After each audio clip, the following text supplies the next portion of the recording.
The multiplayer maps in Dead Space 2 consist of a 4v4 game mode through the maps Titan Mines, Solar Array, Fuel Core, Escape, Marker Labs, Academy, and the Concourse. The security forces attempt to either follow Tideman's orders or to destroy the Necromorph infestation. In this video, we'll be going through the lore surrounding these maps and the stories they hold, and how they fit into the world of Dead Space in the Titan Station outbreak.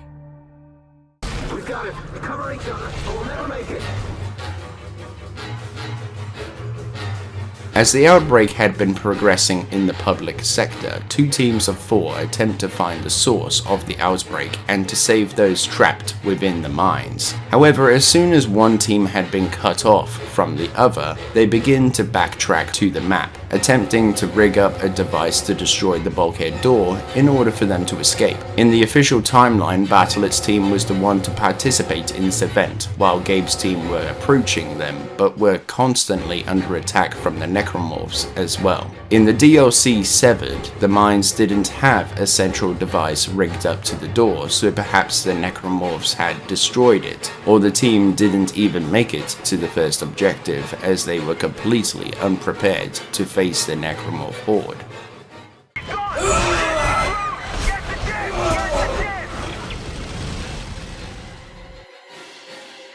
The solar array takes place while Isaac is in the CEC facility. The security team's job was to transfer the coordinates to the main terminal so that Tideman could use the solar beam to destroy the crossover tubes and the railing connecting the CEC facility, barring Isaac's passage. The human team in the cannon had been successful, and Tideman had managed to separate the government sector and the Titan mines from the public sector.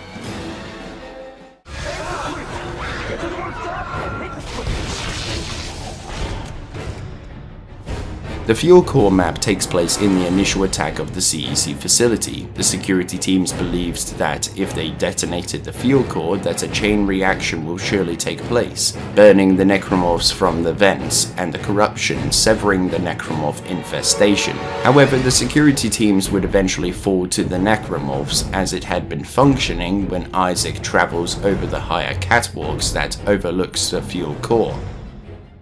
Tideman wanted us to destroy the 2 marker prototypes so they don't fall into the wrong hands.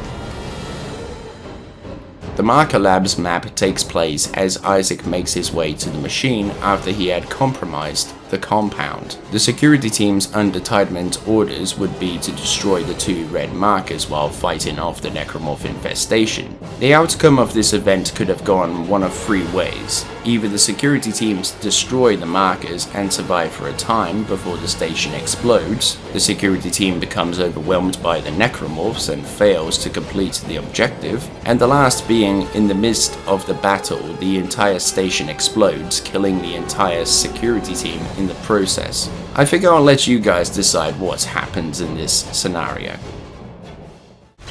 We're in! Get to the 2 primary stations! The escape pods are offline! What the hell, man?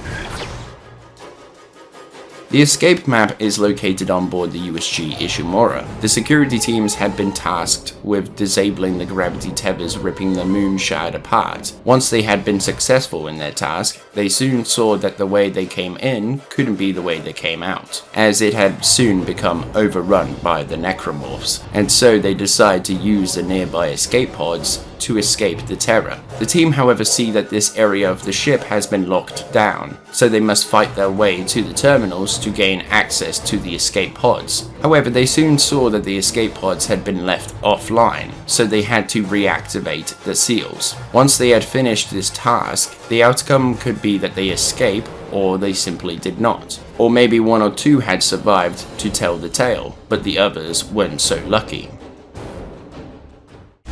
Don't waste any time! Focus all fire on those vent covers!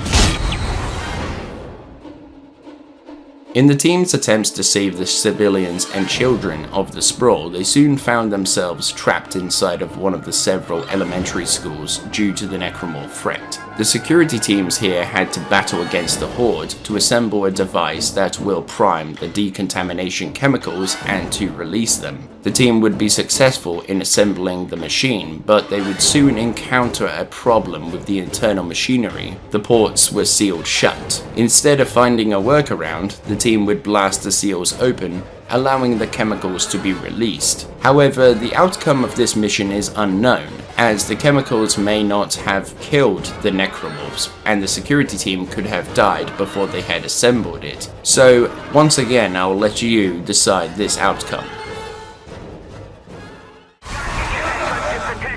Raise the solar shutters in the atrium. As the security teams had been battling the Hordes, the order to return to the government sector or to fall back to the government sector would be enacted by Tiedemann. The teams would eventually reach the Concourse, where they would need to construct a homing beacon in order to bring the gunship to them for evacuation before the full might of the necromorphs arrive with their main force. As the security teams had taken down the necromorphs, more and more of them would appear. All seemed to be lost until the sliders for the windows had peeled back, illuminating the dark concourse with the bright lights of the gunship staring them all down. The security teams had indeed been successful here, and perhaps had been sent to the other sites across the multiplayer. This map seems to take place while Isaac is travelling through the Church of Unitology. Once Isaac returns to the Cassini Towers, he can overhear and see a video transmission of Tiedemann's orders coming from the corpse of a government sector soldier. And that is it for the multiplayer lore. I know this is a shorter video, but I felt like this needed to be brought up on how important the multiplayer maps are to the timeline, to the story of Dead Space 2. And to be honest, the Marker Labs is kind of a haunting memory, as this team could have been surviving this nightmare fighting the necromorph hordes when all of a sudden the entire station explodes, killing everyone instantly. The Mines is another story that is kind of haunting in a way, with the teams rushing into their own demise in their pursuit of saving those trapped within the tunnels, only for them to be ambushed and turned into more necromorphs. Perhaps this had been the original intent, that we get to see the outbreak from the security team's perspective, which makes the maps even more impactful to the story. As for the maps that have outcomes that are uncertain, we can create the ending for them in the multiplayer, you know, depending on if you can find the players these days. Thank you for watching. If you enjoyed, then hit the video with a like rating. Sign up to join the British Alliance today by subscribing and ringing in the notification bell so that you are always notified for more content like this when it goes up. A special thank you to all of my channel members for your extra mile support that you go for in this channel, and I really appreciate you. And if you would like to become a member today, then hit the join button and see which of the tiers takes your fancy. And I will see all of you among the cosmos, and be sure to have a good one.